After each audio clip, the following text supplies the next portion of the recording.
Welcome class 10 ছাত্রছাত্রীরা। আজকে তোমাদের আমরা গ্যাসের ধর্মাবলী বা গ্যাসের আচরণের উপর কিছু টপিক আলোচনা করব। প্রথম কথা, প্রথমে গ্যাসের কিছু ধর্ম আলোচনা করব। এক, গ্যাসের ধর্ম অ্যান্সার 1, গ্যাসের অণুগুলো বিন্দু ভর। গ্যাসের অণুগুলির ভর হচ্ছে বিন্দু ভর। তার মানে অণুগুলোর সাইজ এতই ছোট যে পাত্রের তুলনায় অণুগুলোর আকার বা আয়তনটা নগণ্য।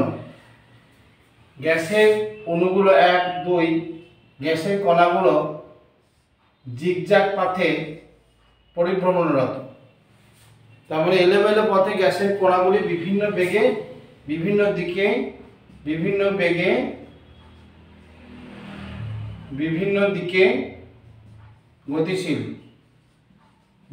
দিকে গতিশীল।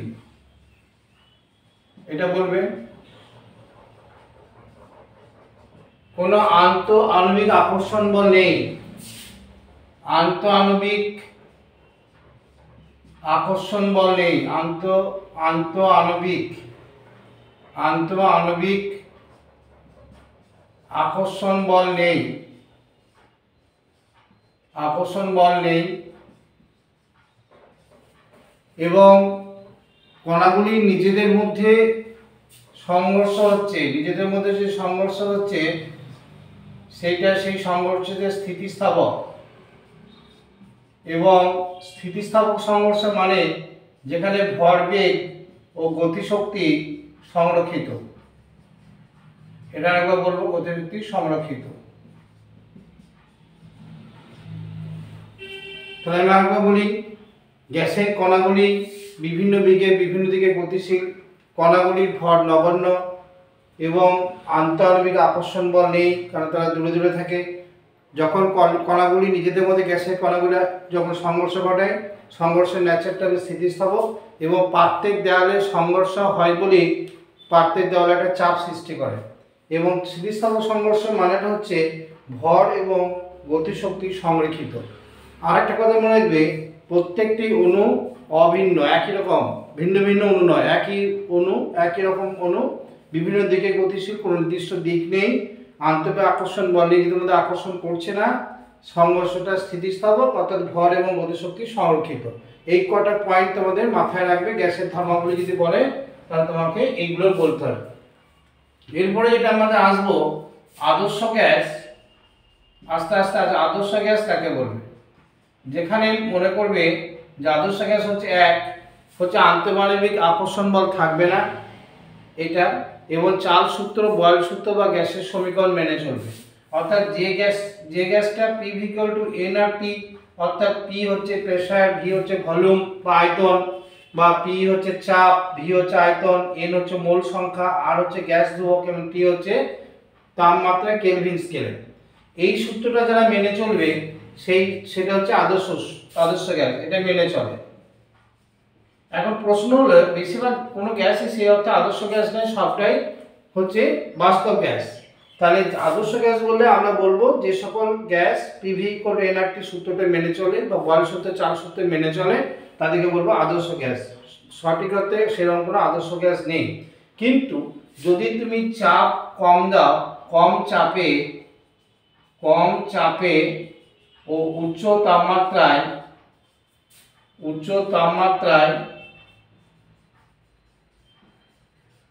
বাস্তব গ্যাসটা আদর্শ গ্যাসের ন্যায় আচরণ করে। বাস্তব গ্যাস কি আচরণ করবে? আদর্শ গ্যাসের ন্যায় আচরণ করবে, অর্থাৎ গ্যাসের আদর্শ গ্যাস হয়ে যাবে।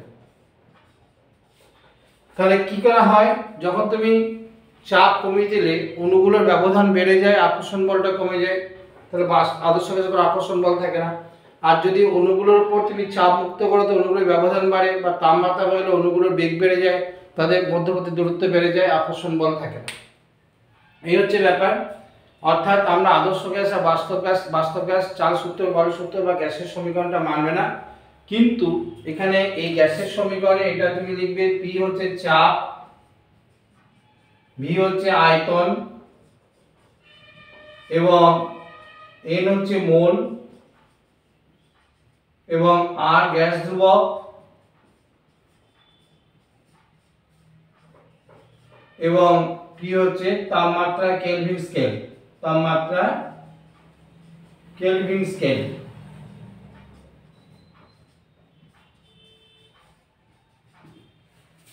তাহলে আমরা কি শিখলাম?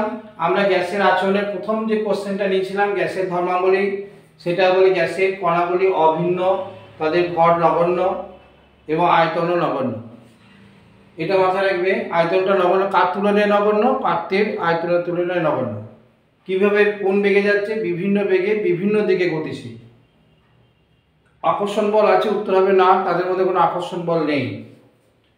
সংঘর্ষটা কি ধরনের? উত্তর হবে স্থিতিস্থাপক, কারণ ভরবেগ, ভর নয় ভরবেগ, এটা আমি ভুলে গেছি, ভরবেগ।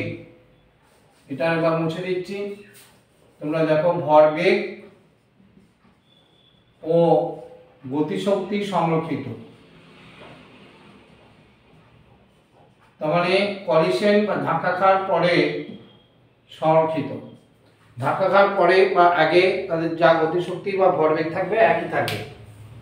এইটা তোমাদের মাথায় রাখবে। তাহলে আমরা গ্যাসের আদর্শ গ্যাস পড়লাম, বাস্তব গ্যাসটাও পড়লাম। এরপর আমরা আসবো তিনটে মূল সূত্র আসবো, যেটা খুব দরকারি এবং তোমাদের খুব প্রয়োজন। একটা হচ্ছে বয়েল সূত্র। তাহলে আমরা প্রথম বয়েল সূত্রটা নিই, তারপর আমরা চার সূত্র পড়বো, চাপের সূত্র পড়বো। বয়েল সূত্রে, বয়েল সূত্রটা দেখো কি বলছে। বয়েল সূত্র বলছে স্থির চাপে স্থির তাপমাত্রায় ও স্থির ভরের, তাপমাত্রা স্থির ভর স্থির, তাহলে কোনো গ্যাসের আয়তনটা চাপের সহিত ব্যস্তানুপাতিক। তাহলে আমরা আবার একবার বলি, কোনো আদর্শ গ্যাসের আয়তন চাপের সহিত ব্যস্তানুপাতিক যখন গ্যাসের তাপমাত্রা এবং ভর ধ্রুবক। এখানে লিখতে হবে টি এবং এম ধ্রুবক, বা ম্যাথমেটিক্যালি অনেকে লেখে পিভি ইকুয়াল টু কনস্ট্যান্ট, বা অনেকে লেখে অঙ্ক করার জন্য P1 V1 equal to P2 V2। খুব ইন্টারেস্টিং ফর্মুলা। অর্থাৎ আমরা কি শিখলাম? আমরা শিখলাম বয়েল সূত্র, যা গ্যাসের আয়তন, ভি হচ্ছে আয়তন আর পি হচ্ছে চাপ। তাহলে আয়তন চাপের সঙ্গে ব্যস্তানুপাতিক, বা পিভি ইকুয়াল টু কনস্ট্যান্ট, বা আমরা এখান থেকে পাই P1 V1 equal to P2 V2 constant. Graphically এটা তিনটে গ্রাফ হয়, তোমাদের পরীক্ষার সময় তিনটে গ্রাফ দেবে। একটা হচ্ছে পিভি যদি গ্রাফ হয়, গ্রাফটা হবে এরকম টাইপের হবে বলে। ধরো এটা হচ্ছে T1 তাপমাত্রা, আবার একটা গ্রাফ নাও, এটা T2। যদি তোমাকে জিজ্ঞেস করে T1 এবং T2 এর মধ্যে কোনটা বড়, তুমি এখান থেকে একটা লম্ব টানবে প্যারালাল টু চাপের অ্যাক্সিস, চাপের সঙ্গে একটা লম্ব টানলে দেখা যাচ্ছে এখানে চাপটা হলো P2 আর এখানে হলো চাপটা হলো P1। তাহলে ভি ধ্রুবক হলে দেখা যাচ্ছে P2 গ্রেটার দেন P1।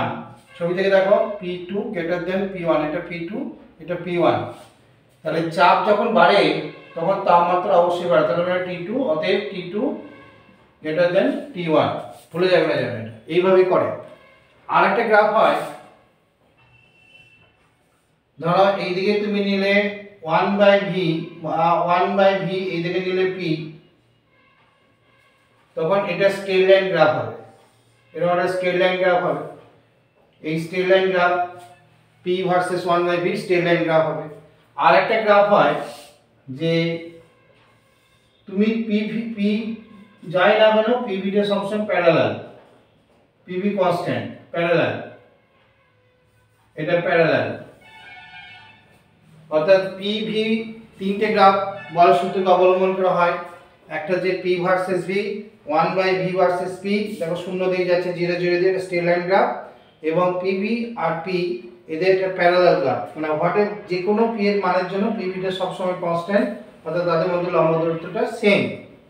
এখন এই গ্রাফটা যদি এটা ধরো একটা T1 তাপমাত্রা দিলাম, আর একটা যদি তুমি টানো T2, দুটো গ্রাফ দিলাম, এখান থেকে যদি বলা হয় যে কোনটা বেশি কোনটা, তুমি এখান থেকে লম্ব টানো, তাহলে এটা কাটছে যেখানে, এখানে দেখো 1/vটা অনেক কম, 1/vটা যেখানে কম তাহলে ভিটা বেশি। ভিটা কখন বেশি হয়? যখন তাপমাত্রা বেশি হয়, তাহলে T2 T1। যেহেতু V2 এখানে V2, এটা হচ্ছে তোমার T1, তাহলে এখানে 1/v2টা, এখানে 1/v2টা কম, তাহলে V2টা বেশি, V2 V1, বা 1/v2 less than 1/v1, উল্টে দাও, তাহলে এখান থেকে আসছে V2 V1, অর্থাৎ আয়তনটা বেশি, তার মানে T2 তাপমাত্রাটা বেশি। তাহলে আমরা চাল সূত্রটা পড়লাম এবং বল সূত্র পড়লাম, এবং বল সূত্রে কোনটা ধ্রুবক, তাপমাত্রা এবং ভর, গাণিতিক রূপটা দিলাম, তিনটে গ্রাফ দিলাম, সূত্রটা পড়বে, ধ্রুবকটা পড়বে, তিনটে গ্রাফ পড়বে, তাহলে বল সূত্র পড়া হয়ে যাবে। মুছে দিচ্ছি, এরপর আসবো আমরা চাল সূত্র।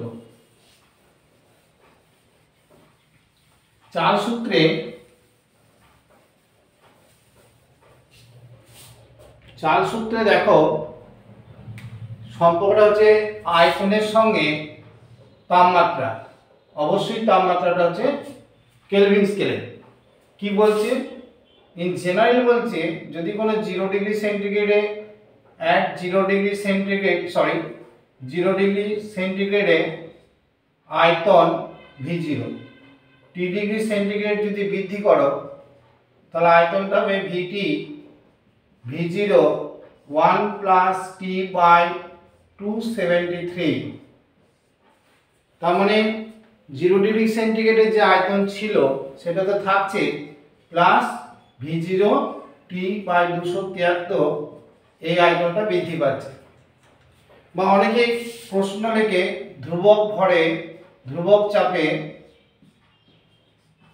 অনেকে এটাও লেখে, তাতেও নাম্বার পাবে V proportional to 1/T, অনেকে লেখে V1/T1 = V2/T2।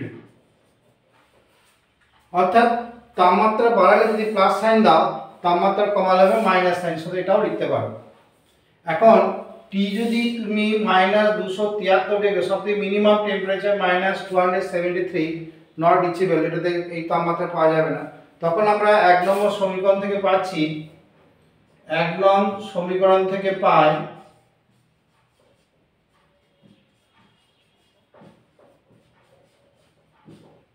ভিটিটা 0 হয়ে যাবে, অর্থাৎ আয়তনটা 0 হয়ে যাবে, বা চাপটাও শূন্য হয়ে যাবে। অর্থাৎ যে তাপমাত্রায় কোনো গ্যাসের আয়তন শূন্য হয়ে যায়, গ্যাসটি তরলে রূপান্তরিত হয়ে যায়, সেক্ষেত্রে আমরা বলতে পারি ওই তাপমাত্রাকে পরম শূন্য তাপমাত্রা, সেই সময় চাপটাও শূন্য হয়ে যাবে, শূন্যের কাছাকাছি চলে যাবে। কিন্তু ওটা হওয়ার আগে গ্যাসটা লিকুইড হয়ে যাবে, তরল হয়ে যাবে। তাহলে আরেকবার বলি, বল সূত্র কোনো নির্দিষ্ট উষ্ণতায় যে আয়তনটা রয়েছে, T ডিগ্রি উষ্ণতা বাড়লে T/273, অরিজিনাল আয়তনে T/273 বেড়ে যায়, সেটা প্লাস সাইন, এবং এখান থেকে পরম শূন্য উষ্ণতার তাপমাত্রা যদি বার করে দিতে পারো, T এর মান যদি -273 বসাও, তাহলে দেখা যাচ্ছে আয়তনটা কত হয়ে যাচ্ছে, শূন্য হয়ে যাচ্ছে। অর্থাৎ যে তাপমাত্রায় কোনো গ্যাসের, আদর্শ গ্যাসের আয়তনটা শূন্য হয়ে যায় বা চাপ শূন্য হয়ে যায়, সেটাকে আমরা বলবো পরম শূন্য উষ্ণতা। এখানে দেওয়া হয়নি পরম শূন্য উষ্ণতা, দেওয়া উচিত ছিল পরম শূন্য উষ্ণতা কাকে বলে, এটা পরীক্ষা আসে, পরম শূন্য উষ্ণতা। টপিকগুলো মাথায় রাখো, পরম শূন্য উষ্ণতা। তাহলে আমরা কি কি শিখলাম? বল সূত্রের গ্রাফ শিখলাম, চাল সূত্রটা শিখলাম, ধ্রুবক রাশিটা বললাম, চাল সূত্র ধ্রুবক রাশি চাপ এবং ভর। এবার চাল সূত্রের যে লেখচিত্র সেটা আমরা দেখাই। চাল সূত্রের লেখচিত্রের দিকে তাকাও।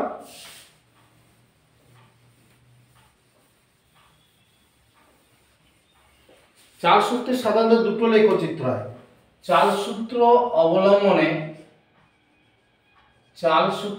অবলম্বনে লেখচিত্র, দুটো লেখচিত্র। তার মানে তোমরা শিখলে টোটাল 5টা লেখচিত্র, বল সূত্রে 3টে এবং চাল সূত্রে 2টো। কি হয়, যদি তুমি কেলভিন স্কেলে নাও তাহলে দেখা যাচ্ছে এরকম লেখচিত্র, অর্থাৎ জিরো কেলভিনে আয়তনটা শূন্য হয়ে যাচ্ছে, মানে -273 ডিগ্রি। তাহলে কেলভিন স্কেলে এইরকম লেখচিত্র হবে, এদিকটা হচ্ছে আয়তন আর এটা হচ্ছে তাপমাত্রা, কেলভিন স্কেল। ঠিক আছে, কিন্তু যদি সেন্টিগ্রেডে নাও তাহলে দেখো গ্রাফটা কিন্তু অন্যরকম হবে। এই ভুলটা যেন করো না। সেন্টিগ্রেডে গ্রাফটা -273 ডিগ্রি সেন্টিগ্রেডে 0 হয় আয়তনটা, তাহলে এই গ্রাফটা এরকম। অর্থাৎ যদি তাপমাত্রাটা সেন্টিগ্রেড স্কেলে হয় তাহলে এটা হবে, এই গ্রাফটা হবে। আর যদি 1 নম্বর গ্রাফটা হবে, যদি কেলভিন স্কেলে হয় তাহলে আয়তন ভার্সেস তাপমাত্রা গ্রাফটা এটা হবে। অর্থাৎ আমরা টোটাল 5টা গ্রাফ, দুটো সূত্র, গ্যাসের থর্মোবলি, আদর্শ গ্যাসের সংজ্ঞা এবং পরম শূন্য উষ্ণতার সংজ্ঞা, এগুলো করলাম। ক্লিয়ার? তোমরা এর মধ্যে যদি কোনো এটা স্টাডি করার পরে তোমার যদি কোনো কোশ্চেন থাকে আমার চ্যানেলে স্যার বাই ফিজিক্সে তোমরা অবশ্যই সেটাকে জানাবে বা কমেন্ট করবে, আমি সেই জায়গাটা তোমাদের সাহায্য করার চেষ্টা করব। যদি এই টপিকটা তোমার কাছে খুব ইন্টারেস্টিং মনে হয়, গ্র্যাজুয়ালি আমরা সিলেবাসটার দিকে আগাবো। যদি মনে হয় তোমার যে এই চ্যানেলটা তোমার জন্য খুব উপকারে লাগছে বা প্রয়োজন আছে, তাহলে তুমি এই চ্যানেলটা সাবস্ক্রাইব করে একজন শিক্ষককে উৎসাহিত করবে আশা করি। যদি তুমি ইমপ্রুভড হও বা তুমি যদি মনে করো যে চ্যানেলটা তোমার উপকারে লাগে তবেই সাবস্ক্রাইব করবে, কিন্তু আমাকে সন্তুষ্ট করার জন্য সাবস্ক্রাইব করে লাভ নাই। যদি তুমি সাবস্ক্রাইব করো আমি ধরে নেবো যে আমার টপিকগুলো তোমার কাছে একটু গ্রহণযোগ্য বলে মনে হচ্ছে। যদি গ্রহণযোগ্য মনে হয় তখনই তুমি সাবস্ক্রাইব করবে। অর্থাৎ তাড়াহুড়ো কিছু নেই। তাহলে আমরা কী কী শিখলাম? গ্যাসের ধর্মাবলী আরেকবার রিভিশন দিলাম। গ্যাসের ধর্মাবলীতে তোমরা বলেছো গ্যাসটির আয়তন হচ্ছে নগণ্য পাত্রের তুলনায়, এলোমেলো পথে বিভিন্ন দিকে বিভিন্ন বেগে গতিশীল, সংঘর্ষটা স্থিতিস্থাপক অর্থাৎ ভরবেগ এবং গতিশক্তি সংরক্ষিত হবে, পাত্রের দেওয়ালে গিয়ে ওরা ধাক্কা মারার ফলে চাপ সৃষ্টি করবে। হ্যাঁ, আরেকটা জিনিস বলতে ভুলে গেছি, মুক্ত পথ, দুটো ধাক্কার মাঝে যে সরলরেখা বরাবর গ্যাসের কণাগুলি যায় সেটা বলে মুক্ত পথ বা ইংরেজিতে বলে ফ্রি পাথ। মুছে দিচ্ছি। এবার আমরা দুটো ছোট ছোট অঙ্ক করব। এই যে শিখলাম তারপরে আমরা দুটো অঙ্ক করবো, তার আগে তোমাদের গ্যাসের ইকুয়েশনটা আরেকবার লিখবো, তারপর আমরা দুটো অঙ্কের বেসিক জিনিসটা বলবো। এটার পর আমাদের ক্লাসটা শেষ হবে। অর্থাৎ আমরা দুটো অঙ্কে আমরা এই লজিকটা বা যেগুলো শিখলাম সেটা বুঝবো। তাহলে আমরা ম্যাথামেটিক্যালি 3টে ম্যাথামেটিক্স ইকুয়েশন আমরা শিখলাম এখন। একটা হচ্ছে বল সূত্রের গাণিতিক রূপ শিখলাম, বল সূত্র শিখলাম, এখান থেকে পেলাম P1 V1 = P2 V2। আমরা চার সূত্রের গাণিতিক রূপটা পেলাম, তোমরা পেয়েছো V1/T1 = V2/T2। আরেকটা সূত্র খুব ইম্পর্টেন্ট, যেটা হচ্ছে যেটা দিয়ে আমরা করব PV = nRT, গ্যাসের সমীকরণ। এটা হচ্ছে গ্যাসের সমীকরণ। আরেকটা কথা তোমাদের বলে দেওয়া ভালো, 4 নম্বর হচ্ছে গ্যাসের মূল গড় ভরবেগ RMS সমান লিখবে √3RT। এটা যদি ভুলে যাও 3RT/m, mটা হচ্ছে গ্যাসের আণবিক ভর। তাহলে আমরা যাচ্ছি গ্যাসের বেগটা, বেগ কার সঙ্গে সমানুপাতিক? T এর সঙ্গে সমানুপাতিক। গ্যাসের তাপমাত্রা যত বাড়বে গ্যাসের বেগ তত বেড়ে যাবে। তাহলে আমরা বল সূত্রের গাণিতিক রূপ, চাল সূত্রের গাণিতিক রূপ, গ্যাসের সমীকরণ এবং গ্যাসের মূল গড় বর্গবেগের একটা ফর্মুলা তোমাদেরকে শেখানো হলো। এটা তোমাদের বইয়ে নাও থাকতে পারে। এখন আমি একটা অঙ্ক তোমাকে দিই। ধরো একটা ভেসেল আছে, এই ভেসেলটা ইমাজিন করো 1 লিটার আয়তন হচ্ছে, ভেসেলটার আয়তন হচ্ছে 1 লিটার। কত লিটার? 1 লিটার। ক্লিয়ার? 1 লিটার। এটা 0 থেকে যদি তুমি এটা ভেসেলটাকে যদি তুমি 0 থেকে ধরো কত জন্য বললাম, এর মধ্যে 1 লিটার বাতাস আছে, 1 লিটার বাতাস। আমার সঙ্গে একটু ইন্টারঅ্যাকশন করো। এটা 0 ডিগ্রি সেন্টিগ্রেড আছে। এবার তাপমাত্রা কি করা হলো? তাপমাত্রা 27 ডিগ্রি সেন্টিগ্রেড করা হলো। তাহলে কত শতকরা কত আয়তন বাহির হবে? প্রশ্নটা আমরা বলি, একটা পাত্রের আয়তন 1 লিটার বাতাস আছে 0 ডিগ্রি সেন্টিগ্রেডে। কারণ আমি পুরো অঙ্কটা লিখে তোমাদের সঙ্গে সময় নষ্ট করব না, আমরা অঙ্কটা বোঝার চেষ্টা করব। তাহলে পাত্রটার মধ্যে 1 লিটার বাতাস আছে 0 ডিগ্রি সেন্টিগ্রেডে, তাপমাত্রা 27 করে দিয়েছো, তাহলে কতটা বাতাস বাইরে বেরিয়ে যাবে। প্রশ্ন হলো 0 ডিগ্রি সেন্টিগ্রেডে বাতাসের যে আয়তনটা হচ্ছে 1 লিটার, সেটা হচ্ছে 27-এ 1 লিটার থাকবে না। কারণ কি, চার্লস সূত্র কি বলছে, তাপমাত্রা যদি বাড়িয়ে দিস তাহলে আয়তনটাও বেড়ে যাবে। তাহলে তুমি কোন ফর্মুলা ব্যবহার করবে? দেখো V1 তুমি লিখবে 1 লিটার, V2 টা তুমি জানো না কত আয়তন হচ্ছে, T1 তুমি লিখবে 273, যেহেতু 0 ডিগ্রি সেন্টিগ্রেড 273 কেলভিন। T2 এটা লিখবে 273 প্লাস 27 300 কেলভিন। এবার যদি তুমি এই চার্লস সূত্র অ্যাপ্লাই করে যে অন্তিম আয়তনটা কত হচ্ছে, তাহলে তুমি কি পাবে? 1 লিটার, নিচে V2, এইটা পাবে 273, এইটা পাবে 300। তাহলে V2 টা কত হচ্ছে? V2 টা হবে 300/273। এটা ক্যালকুলেট করবে, আমি করেছি 0989 এর মতো হবে। অর্থাৎ যদি পার্সেন্টেজ করো তাহলে 1 লিটার তো থাকবে, 1 লিটারের সঙ্গে এতটা গ্যাস আরো বেড়ে যাচ্ছে, তো সেটা উপচে যাবে, মানে ওভারফ্লো করবে। তাহলে সেটা শতকরা ভ্যালু হবে 100 দিয়ে গুণ করে দাও, 9.89% গ্যাস বেরিয়ে চলে যাবে। আরেকবার বলি শোনো অঙ্কটা, যারা বুঝতে পারলে না তাদের জন্য একবার বলি। কোন সূত্র অ্যাপ্লাই করলাম? চার্লস সূত্র। কোন ফর্মুলা? V1/T1 = V2/T2 অ্যাপ্লাই করলাম। আরেকবার অঙ্কটা বলি শোনো, নিউমেরিক্যালসটা, কারণ ফিজিক্সে অঙ্ক করাটা দরকার, তোমরা কনসেপ্টটা ক্লিয়ার হবে না। কোন একটা পাত্রের আয়তন 1 লিটার, তাপমাত্রা ছিল 0, 27 ডিগ্রি সেন্টিগ্রেড করা হলে আর শতকরা কতটা গ্যাস বেরিয়ে চলে যাবে। এখন প্রশ্ন করতে পারে যে কোনো ছেলে গ্যাসটা কেন বেরিয়ে চলে যাবে, উত্তর হবে যে উচ্চ তাপমাত্রায় গ্যাসের আয়তনটা বেড়ে যাবে। কত আয়তন হবে সেটা চার্লস সূত্র ব্যবহার করে দিয়ে বার করতে পারবে। ফাইনাল আয়তনটা হচ্ছে 1.0989, অর্থাৎ 1 লিটারের মধ্যে এতটা আয়তন বেড়ে যাচ্ছে। তাহলে 100-র মধ্যে কত পাচ্ছে? তাহলে 100 দিয়ে গুণ, তাহলে তুমি যদি গুণ করো তাহলে এটা 9.8% বাতাস, যে পরিমাণ বাতাস ছিল তার 9.8% বাতাস প্রসারিত হয়ে পাত্র থেকে বেরিয়ে চলে যাবে। নিশ্চয়ই আশা করি তোমরা অঙ্কটা বুঝতে পারলে। পাত্রের ইনিশিয়াল আয়তন 1 লিটার, প্রাথমিক উষ্ণতা 0 ডিগ্রি সেন্টিগ্রেড বা 273 কেলভিন, এটা অনেকে লিখে 273 কেলভিন। উষ্ণতা বাড়ালে 27 ডিগ্রি, তার মানে কত? 300 কেলভিন। 27 এর সঙ্গে তুমি সেন্টিগ্রেডকে যদি তুমি কেলভিন করো 273 যোগ করবে, এবং চার্লস সূত্র অ্যাপ্লাই করে তুমি অন্তিম আয়তনটা বার করলে V2টা, সেটা দেখা গেল 1.0989, অর্থাৎ আয়তনটা বেড়ে গেল। এবং কত পার্সেন্ট আয়তন বাড়লো? 9.89% আয়তনটা বেড়ে গেল গ্যাসের, সেটা প্রসারিত হয়ে বাইরে চলে যাবে পাত্রে। এটা নিশ্চয়ই তোমাদের কাছে খুব পরিষ্কার একটা ধারণা হলো। এরপর একটা অঙ্ক আমি করব। আমি কোনো অঙ্ক সলভ করব না, কিন্তু অঙ্কের ধারণাটা বা ফিজিক্স পার্টটা তোমাদের ক্লিয়ার করার চেষ্টা করব।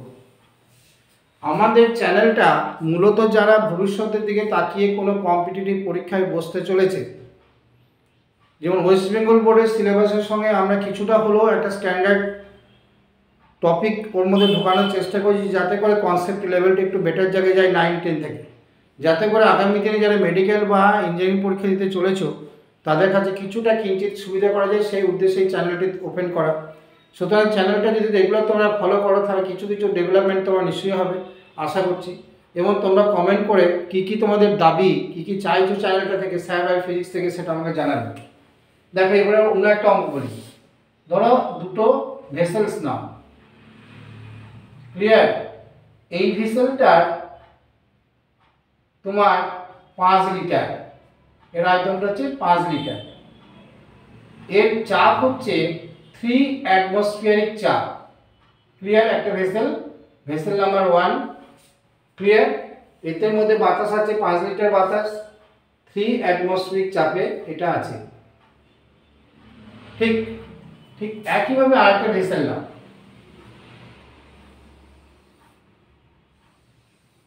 এটার মধ্যে 3 লিটার, ভেসেলের আয়তনটা V2টা 3 লিটার, 7 অ্যাটমসফিয়ারিক চাপে তোমার গ্যাস ভরা আছে। তাহলে দেখা যায় যে দুটো ভেসেলের আয়তন দুটো আলাদা। তাহলে এর মধ্যে নাম্বার অফ মোলস মনে করো N1, এর মধ্যে নাম্বার অফ মোলস হচ্ছে n2। ক্লিয়ার? তাহলে আরেকবার বলি কি দেওয়া আছে তোমাকে, দুটো ভেসেল দেওয়া আছে, পাত্র দেওয়া আছে, দুটো পাত্রে, একটি পাত্রে তোমার মনে করলাম আয়তন হচ্ছে 5 লিটার দেওয়া আছে, বায়ুমণ্ডলের চাপ আছে 3 অ্যাটমসফিয়ার, পি লিখেছি, অ্যাটমসফিয়ারটা পি দিয়ে সূচিত করেছি।